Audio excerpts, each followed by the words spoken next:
லண்டன்லேருந்து உங்களுக்கு ஃப்ளைட்டு பிடிச்சி கொச்சின் வந்து கொச்சின்லேருந்து உங்களுக்கு வர தெரியும்.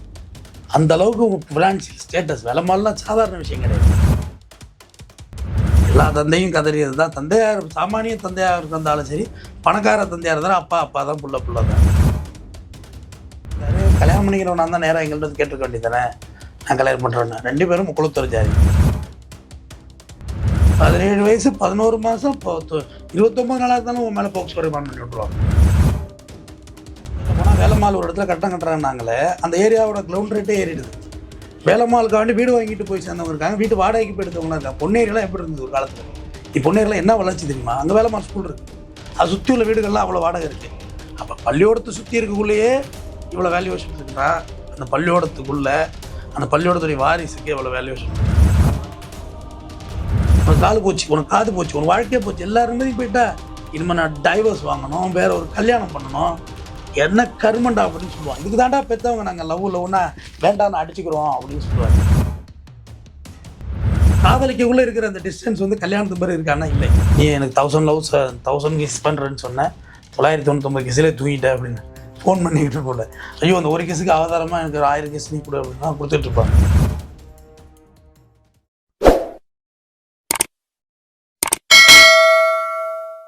சார் வணக்கம் சார். வணக்கம். பாளையங்கோட்டையில் வந்து அந்த பெற்றோர் வந்து இதுக்கு முன்னாடி நம்ம எத்தனை பேர் பெண்கள் வந்து காதல் திருமணம் பண்ணுறது, போலீஸ் ஸ்டேஷனில் பஞ்சாயம் பண்ணுறது, கூட்டி வரதெல்லாம் பார்த்துருப்போம். ஒரு தந்தை வந்து ஒரு கதறி அழக்கூடிய காட்சி, அது வந்து என்னோட குழந்தை வெளிநாட்டிலேருந்து இங்கே வந்து போயிட்டாங்கன்னு ரொம்ப வருத்தப்பட்டு அந்த பத்திரிகையாளர் சந்திப்பை எல்லாருமே இன்னைக்கு அதை வைரல் பண்ணிட்டு இருக்காங்க. உண்மையிலேயே என்ன சார் நடந்தது? யார் மேலே சார் தவறு இருந்தது? இல்லை, தவறு சரிங்கிறது அது வந்து வேலம்மாள் கல்வி நிறுவனத்துடைய வாரிசு அந்த பொண்ணு. அதாவது பார்த்துங்க, வேலம்மாள் இன்ஸ்டியூஷன் வந்து இந்தியாவிலே இருக்க தனியார் பள்ளிகளில் பெரிய நிறுவனம். அவங்க தான், அவங்க ஸ்கூல் இண்டஸ்ட்ரியில் அவங்க நம்பர் 1ல் இருக்காங்கன்னு தான் சொல்லணும். ஏன்னா அது நிறையா ஸ்கீமெல்லாம் இருக்குது. நீங்கள் ஒரு பல்க் அமௌண்ட் கொடுத்துட்டு டோட்டலாக 12வது முடிச்சுட்டு நீங்கள் அந்த காசை வாங்கிட்டு போய்க்கலாம் திருப்பி. இன்னும் சொல்ல போனால் வேலம்மாள் ஒரு இடத்துல கட்டம் கட்டுறாங்கனாங்களே, அந்த ஏரியாவோட கிரவுண்ட் ரேட்டே ஏறிடுது. வேலம்மாளுக்காண்டி வீடு வாங்கிட்டு போய் சேர்ந்தவங்க இருக்காங்க, வீட்டு வாடகைக்கு போய் எடுத்தவங்களாம் இருக்காங்க. பொன்னேரியெல்லாம் எப்படி இருந்தது ஒரு காலத்தில்? பொன்னேரியில் என்ன வளர்ச்சி தெரியுமா? அங்கே வேலம்மாள் ஸ்கூல் இருக்குது, அது சுற்றி உள்ள வீடுகள்லாம் அவ்வளோ வாடகை இருக்குது. அப்போ பள்ளியோடத்தை சுற்றி இருக்கக்குள்ளேயே இவ்வளோ வேல்யூவேஷன் இருக்குன்னா, அந்த பள்ளியோடத்துக்குள்ளே அந்த பள்ளியோடத்துடைய வாரிசுக்கு எவ்வளோ வேல்யூவேஷன் இருக்கும். அதுதான் இதில் எல்லா தந்தையும் கதறியது தான். தந்தையார் சாமானிய தந்தையாக இருந்தாலும் சரி, பணக்கார தந்தையாக இருந்தாலும் அப்பா தான், புள்ள தான்.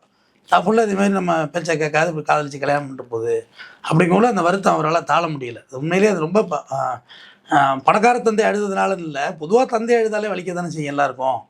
உதாரணத்துக்கு அந்த பொண்ணு வந்து லண்டனில் படிக்க வச்சுருக்காங்க. லண்டன்லேருந்து கொச்சின் வந்து ஃப்ளைட்டில் இறங்கி கொச்சின்லேருந்து நேராக நெல்லை பாளையங்கோட்டை போய் தன்னோட இன்ஸ்டாவில் ஒரு இசைக்கு பாண்டியனை போய் கரம் முடிக்கிறாங்க. அதுவும் 18 வயசாகி 3வது நாள் திருமணம் நடக்குது. இசைக்கு பாண்டியன் வழக்கறிஞர், இந்த சட்டத்திட்டெல்லாம் அவருக்கு தெரியுது இல்லை. 18 வயசு முடிஞ்சு 3வது நாள் திருமணம். ஏன்னா அதுக்கு முன்னாடி பண்ணால் தானே போக்சோவில் ரிமாண்ட் பண்ணியிருப்பாங்க. திருமணம் முடிக்கிறாரு. இவங்க எல்லாம் அங்கே போய் ஸ்டேஷனில் போய் கத்துறாங்க. சட்டப்படி அதில் ஒன்றுமே பண்ணுறதுக்கு இல்லை. 10% லாஃபுல்லாக எதுவும் பண்ண முடியாது. அப்புறம் அவங்க அந்த பையனோட இசைக்கு சித்தப்பா போய் அட்மிஷன் ஆகிறார் மருத்துவமனையில். அவரை இசைக்கு பாண்டியனுக்கு வயசு 25, இந்த பொண்ணுக்கு வயசு 18 வயசு 3 நாள். இதுமாதிரி என்ன தாக்கிட்டாங்கன்னு சொல்லி அவர் அட்மிஷன் ஆயிருந்தார். அதெல்லாம் இவங்க சொன்னாங்க ஃபேக்குங்க, அவங்க போய் தங்கியிருக்காங்க, ஏமாத்துறதுக்காக படுத்து கிடக்குறாங்க அப்படின்னு சொல்லியிருந்தாங்க. இவங்க சொல்லியிருந்தாங்க, இவங்க தரப்பு சொன்னது. சரி, பெண் வீட்டு தரப்பு என்ன சொன்னாங்கன்னா, என் பிள்ளை இருக்கிற வீடியோ வச்சு மிரட்டி இதுமாரி கல்யாணம் பண்ணிட்டான் அப்படின்னு சொல்லி அவங்க குற்றச்சாட்டு அடுக்கடுக்காக சொன்னாங்க. அதுபோல் இன்றைக்கி வேறு ஒரு வீடியோ புகைப்படங்கள்லாம் வெளியாகி சுற்றிக்கிட்டு இருக்குது சோசியல் மீடியாவில். எதுனா அந்த இசைக்கு பாண்டியன் வந்து பல பெண்களோட இருந்த மாதிரி புகைப்படங்கள் அதெல்லாம் வெளியிட்டிருக்கிறாங்க. அவரும் கையில் வச்சு காமிச்சார், நிறையா பொண்ணுங்களோட வாழ்க்கையை கெடுத்துருக்கான், அதனால் நல்ல பையனாக இருந்தால் நாங்கள் பரவாயில்ல, நல்ல பையன் கிடையாது அப்படின்னு சொல்லியிருந்தாங்க. அப்புறம் சொல்லியிருந்தாரு, கல்யாணம் பண்ணிக்கிறவனா தான் நேராக எங்கள்கிட்ட கேட்டிருக்க வேண்டியதானே, நான் கல்யாணம் பண்ணுறேன்னு. 2 பேரும் முக்குளத்தூர் ஜாதி. அதை முதல்ல பதிவு பண்ணிடுறேன், ஒரே கம்யூனிட்டி தான். அது அவங்களே பேட்டில் சொல்கிறாங்க. யார்? பெண் மாப்பிள்ளை வீட்டு அந்த இசைக்கு பாண்டிய வீட்டில் சொல்கிறாங்க, நாங்களும் அவங்களுக்கு என்ன இதில் குறைஞ்சி போயிட்டோம், நாங்களும் தேவைத்தான் அப்படின்னு அவரும் பதிவு பண்ணுறாங்க. ப்ரெஸ் மீட் கொடுக்குறத கதறாரு. என் பொண்ணு போயிட்டு, என் குழந்தை போயிட்டு தாயாக வர வயசாகுது அப்படின்னு சொல்லி கதறாரு. படிப்பு இருக்குது, எதிர்காலம் இருக்குது, அதுக்குள்ளே அவசர திருமணங்கிறது தான் பெண் வீட்டில் நினைக்கிறது. லாஃபுல்லாக 18 வயசு ஆகிட்டா ஓட்டு போடுறோம். எம்எல்ஏ தேர்ந்தெடுக்கிற தகுதி உனக்கு வந்துடுது, எம்பி தேர்ந்தெடுக்கிற தகுதி வந்துடுது. அப்போ சட்டப்புக்குன்னு ஒரு ஸ்கேல் வச்சுருக்காங்கல்ல, அந்த வயசு அடைஞ்சிட்டாங்க அப்படிங்கிறது தான் சட்டப்படி சொல்ல முடியும் வழக்கறிஞராக. அதுமாரி சென்சிட்டிவ்ங்கிறது அந்தந்த குடும்பத்தை பொறுத்தது. அது நம்ம எமோஷனலுக்கு இவ்வளோ தான் ஸ்கேலாங்கிறது நமக்கு விளக்கம் சொல்ல தெரியல. இப்போ இந்த 18 வயசு முடிஞ்சு 3 நாள்ல இதை பண்றாங்க அப்படின்னா, இப்போ இந்த 18 வயசு முடிஞ்சிருச்சு அப்படின்னா இப்போ முடியணுமா சார்? முழுசா இல்லை ஆரம்பிச்சாலே போதுமா சார்? 18 வயசு முழுசா முடியும். முழுசா ஆரம்பிச்சாலும் அஃபென்ஸ் தான். 17+ தான் அது. 18 முடிஞ்சாதான் 18 கம்ப்ளீட்டட். 17 வயசு 11 மாதம் 29 நாளாக இருந்தாலும் உன் மேலே போக்சோ ரிமாண்ட் பண்ணி விட்ருவாங்க. இஷ்யூஸே கிடையாது. ஆக்சுவலாக இது 7 வருஷமா 5 வருஷமா லவ்ங்கிற மாதிரிலாம் சொல்கிறாங்க. அப்படி பார்த்தா ஒரு 3 வருஷம் லவ்னா கூட 15 வயசுலேருந்து லவ்வாக இருந்திருக்கும். கரெக்டு தானே? அப்பயே இவங்க சுதாரித்து வழக்கு நடவடிக்கை எடுத்துருக்கலாம். போக்சோ தான். அப்போ இவருக்கு வயசு 18 இருந்திருக்கும். இவருக்கு வயசு 25னா அதில் 5 கழிங்களேன். இவருக்கு வயசு 20 வயசாக இருந்திருக்கும். அப்போயெல்லாம் விட்டுட்டாங்க. ஒன்று லவ் பண்ணுறது தெரியலன்னா என்ன பண்ண முடியாது? நம்ம என்ன செய்யுது? பிஸ்னஸ்னால் ஃபேமிலியும் பார்க்கணும்ல. குடும்பத்தில் என்ன நடக்குது, ஏது நடக்குது அப்படின்றதையும் கவனிக்கணும்ல. 24 ஹவர்ஸ் பிஸ்னஸில் இருந்தால் இப்படி ஒரு நிலையாயிட்டு இவ்வளோ பேர் கல்வி அறிவித்து இவ்வளோ பேரை படிக்க வச்சு கடைசி அவங்க மட்டும் பிள்ளை சரியாக படிக்கலை. இல்லை வெளிநாட்டுல எல்லாம் போய் வந்து எல்லாரும் இப்போ சில பேர் கருத்து சொல்கிறாங்க, வெளிநாட்டில் போய் அவர் வந்து பார்ட்டி பண்ணாங்க அது பண்ணாங்கன்னா ஒரு பேட்டியில் தவறுதலாக ஏதோ சொல்கிறாரு. அதுக்கு வந்து ரொம்ப செல்லம் கொடுத்தா இந்த மாதிரி தான் பெண்கள் வந்து சுதந்திரமாக விட்டு அப்படி தான் இருப்பாங்க அப்படின்ற மாதிரி எல்லாரும் சிலர் கருத்து சொல்லிட்டு இருக்காங்க. இல்லை அதாவது செல்லம்ங்கிறது எப்படிங்க? பிள்ளைய பிடிக்கும், அவ்வளோதான். என் பையனுக்கு நான் செல்லம் கொடுக்குறேன்னா செல்லம் இல்லை, பிள்ளைய பிடிக்கும். அது 2 டைப் இருக்குது நிறையால. ஒன்று வந்து சில பிள்ளைங்களை வந்து டார்ச்சர் பண்ணியே வளர்க்குறது. குட்டி குட்டி குட்டி குட்டி தலையில் கொட்டி கொட்டி கொட்டி வளர்றது. சில பிள்ளைகள என் குட்டு பிள்ளை எதுவுமே தப்பு செய்யாதுன்னு சொல்லி பேசுவாங்க சில பேரண்ட்ஸ். 2 பிள்ளைங்களுமே வீணாக போயிடும். நம்ம புட்டு பிள்ளை தப்பு செஞ்சாலும் தப்பு தான் ஏற்றுக்கணும். எங்கள் பிள்ளை தப்பு செஞ்சுட்டாங்க, எங்கள் வீட்டு பிள்ளை தப்பு செய்யலைன்னா ரைட்டில் நீங்கள் சண்டை போடணும். தப்பு செய்யலை எங்கள் வீட்டு பிள்ளைன்னு சும்மா நாச்சுக்குமே நீ சாரி கேட்டுற நமக்கு ஏன்டா பிரச்சனைன்னு சொல்லி வளர்த்தாலும் அந்த பிள்ளை தப்பாக வளர்ந்துடும். இல்லை எல்லாத்துக்கும் என் பிள்ளை தப்பு செஞ்சுருப்பான் அப்படின்னு சொல்கிறதும் நல்ல பிள்ளையாக வளராது. குழந்தை வளர்க்குறது ஒரு பெரிய கலை தாங்க. அது நம்ம அப்பாவுக்குள்ளே தான் தெரியும். அதுக்கும் தெரியாது. அது பெரிய ஆற்று. அது குழந்தைங்களை வளர்க்குறது, அந்த பிள்ளைங்கள்ட்ட நம்ம நடந்துக்கிற விதம் அது ரொம்ப முக்கியமானது.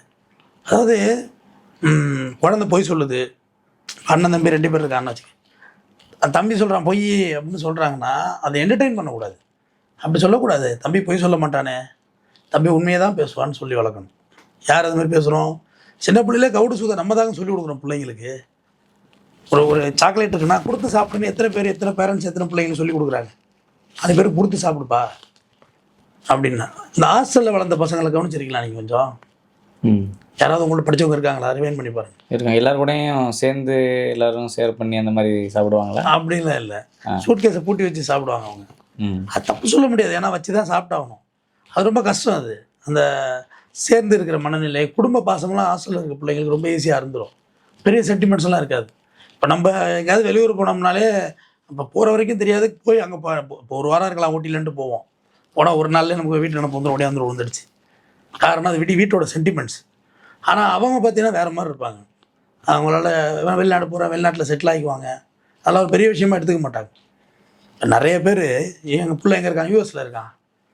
யூஎஸ்னா கூட வருஷம் தெரியல, யூஎஸ்ஏ யுனைடெட் ஸ்டேட் ஆஃப் அமெரிக்காவில் இருக்காங்க. திரும்பியே வர்றதில்லை அந்த பிள்ளைங்க. அந்த நாட்டிலே இருந்துடுறாங்க. அங்கேயே கல்யாணம் முடிச்சு அங்கேயே அவ்வளோதான். அந்த நாட்டு கல்ச்சராகவே ஆகிடுவாங்க. எங்கள் வீட்டு சகோதரி ஒருத்தவங்க ஆஸ்திரேலியன் சிட்டிசன் ஆகிட்டாங்க. இங்கே தான் கல்யாணம் முடித்தோம், எங்கள் ஊரில் தான் கல்யாணம் முடித்தோம். எங்கள் அத்தா அங்கே வேலை போனார், அங்கே உள்ள கம்பெனிக்கு. அவர் பிஸ்னஸ் ஆரம்பித்தாங்க. இப்போ எங்கள் அக்கா பையனை நான் தூக்கிட்டு எங்கள் ஊரில் தோளில் தூக்கிட்டு வளர்த்த பிள்ளைய எனக்கு தெரியல அவனுக்கு யாருன்னு. எனக்கு தெரியல, அவ்வளோதான். அதுக்கு மேலே அவங்க பேசுகிற டஃப் இங்கிலீஷ் நம்மளாலையும் பேச முடியல, தமிழே பேச வரல அவனுக்கு. அப்போ அவன் என்டையராக அவனோட கல்ச்சர், அவனோட லைஃப் ஸ்டைல் மாறிடுது இல்லை. அதுக்கு பிறகு நீ உறவுலாம் பிடிச்சி இழுக்க முடியாதுன்னு சொல்ல வர்றேன். இப்போ அவன் எங்கள் அக்கா பையனை அவங்க ஊரில் சொந்தத்தில் ஒரு பொண்ணை கட்டிக்கிட்டேன்னா அவங்க கேட்பானா நம்ம சொல்கிறத? கேட்க மாட்டான். அதானே எதார்த்தம், ப்ராக்டிக்கல் அது தானே. அந்த நாட்டுடைய கல்ச்சரே அவங்க போயிடுறாங்க. நம்ம வெளிநாட்டுக்கு பிள்ளைய அனுப்புகிறோம், படிக்க வைக்கிறோம் அப்படின்னாக்க ஒன்று நம்ம கூட போகணும். எனக்கு தெரிஞ்சு பிரச்சனைனால கூட வெளிநாட்டுக்கு அனுப்பியிருக்கலாம் அந்த பிள்ளைய.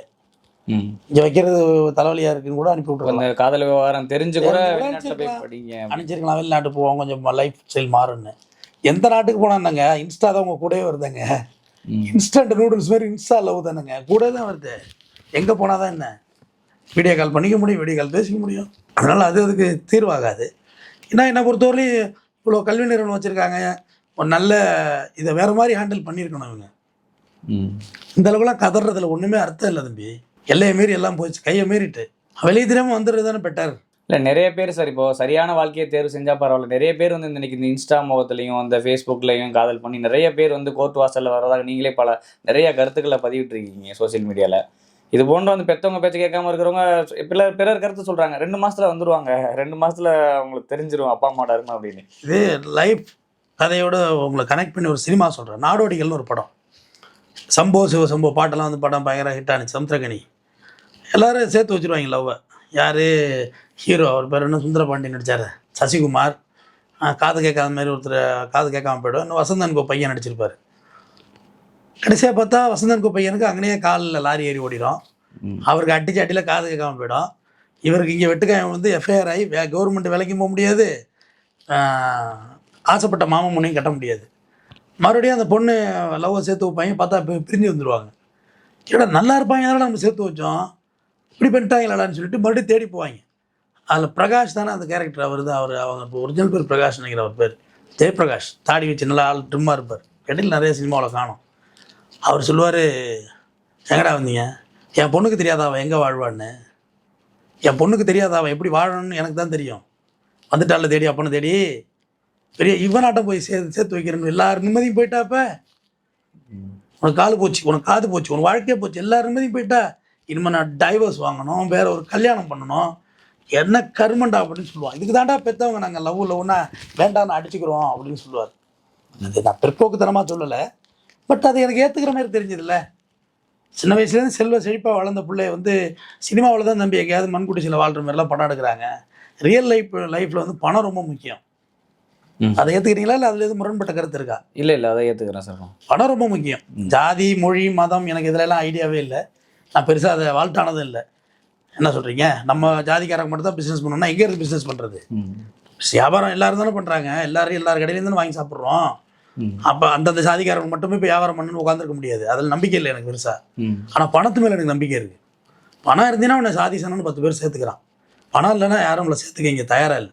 இந்த விவகாரத்தில் வந்து தந்தை வந்து அவர் பெட்டிஷன்லாம் எடுத்துகிட்டு வராரு, பெட்டிஷன் வந்து புகார் கொடுக்குறாரு, ஒரு ஆதாரங்கள்லாம் எடுத்துகிட்டு வராரு, ப்ரெஸ்ஸை வந்து சந்திக்கிறார் சார். வந்து இந்த மாதிரி ஒரு சம்பவம் நடந்துருச்சுன்னு வந்து ஆதங்கத்தை கொட்டுறாரு.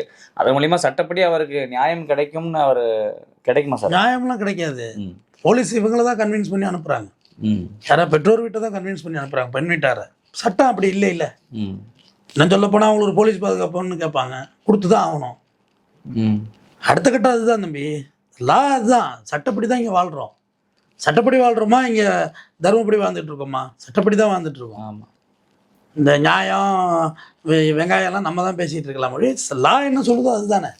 சட்டம் சொல்கிறது தான் 18 வயசு நிறைஞ்சிட்டு அவ்வளோதான். ஓட்டு போடுறீங்கல்ல, வாக்காளர் ஆகுறீங்க, டிரைவிங் லைசன்ஸ் வாங்குறீங்க, எல்லாமே 18ங்கிறது ஒரு ஸ்கேல்.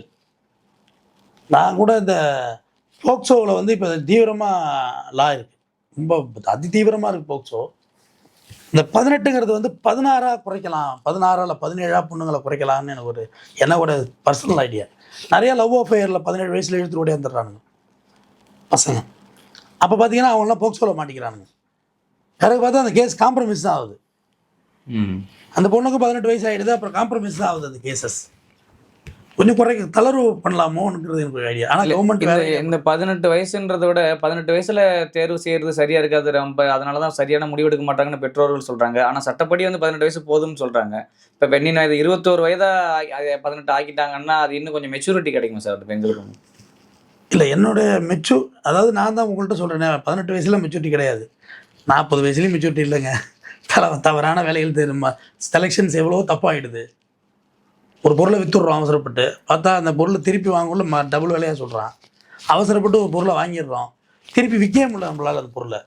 எல்லா விஷயத்துலையும் சொல்கிறேன், எல்லாம் நல்ல முடிவுகளாக எடுத்துடுறோமா? எல்லா வயசுக்கும் ஒரு பக்குவமின்மை, ஒரு அறிவிலித்தனம் இருக்க தான் செய்யுது வாழ்க்கையில். யதார்த்தம் அதுதான். ஆனால் நம்ம எல்லோரும் என்ன நினச்சிக்கிறோம், எனக்கு 50 வயசு ஆகுது, எனக்கு அறிவு இருக்குது. அப்படிலாம் இல்லை. வயசுக்கும் அறிவுக்கும் சம்மந்தம் கிடையாது. குற்றாலீஸ்வரன் சின்ன பிள்ளையிலே இங்கிலீஷ் கால்வாய் நீந்தலாம். 8 வயசா 9 வயசா நீந்த உள்ள, மேபி 10 வயசுக்குள்ள நீந்தினார். நம்மளோட வயசு மூத்தவர் தான், நான் படிக்கக்குள்ளே புத்தகத்தில் இருந்தது. அப்போ அவர் திறமசாலி இல்லைன்னு சொல்லுவீங்களா? வயசு கம்மின்னு சொல்லுவீங்க, இன்மெச்சூர்னு சொல்லுவீங்களா? இல்லை. ஒரு புள்ள அப்படியே இப்போ 6ஆவதா என்னவோ படிக்குது, திருக்குறள் அப்படியே சொல்லுது, எந்த அதிகாரத்தை கேட்டாலும் சொல்லுது. எனக்கு ரொம்ப அறிவாளியாக பட்டுச்சு என் மனசில், இவ்வளோ விஷயம் தெரியுதுன்னு. திருக்குறளை சொல்லிவிட்டு மற்ற எல்லாமே அதுக்கு தெரியும்னு பொருள் எடுத்துக்க முடியாது. ஏஃபேர் ஆப்பிள்னு போய் ஆப்பிள் எடுத்தால் தான் அந்த புள்ள நல்ல அறிவாளி புள்ள. ஏஃபேர் ஆப்பிள் போய் ஆரஞ்சு எடுத்து குடிச்சுன்னா உன்னை வெல் எஜுகேட்டட் கிடையாது இல்லை. ஸோ எல்லா வயதுலேயும் அறியாமை இருக்கும். அரேஞ்ச் மேரேஜ் ஃபெயிலியர் இங்கே இருக்குது, லவ் மேரேஜ் சக்ஸஸ் இருக்குது. லவ் மேரேஜ் ஆனால் மோஸ்ட் ஆஃப் ஆல் ஃபெயிலியர் இருக்குது. அதை நான் அடித்து சொல்லுவேன்.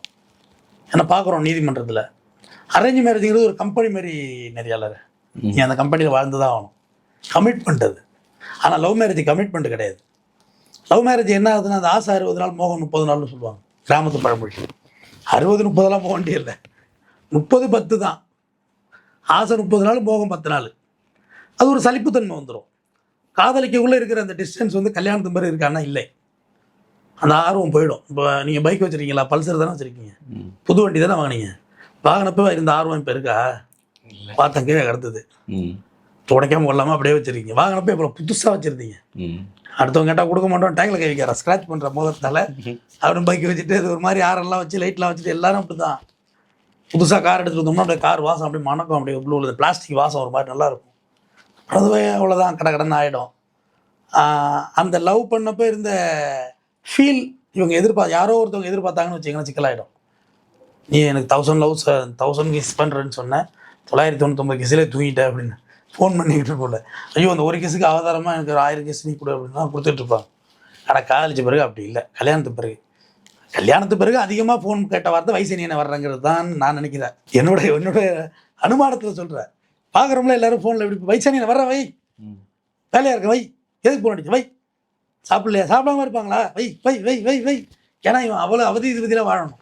தம்பி கல்யாணம் பண்ணுறது ஈஸி, வாழ்த்துறது ரொம்ப ஈஸி. ஆனால் வாழ்கிறதுக்கு ரொம்ப கஷ்டம். கல்யாணம் பண்ணுறது நீங்கள் தான் கல்யாணம் பண்ணிக்கலான்னு தான் வந்தேன் உங்கள் கல்யாணத்துக்கு.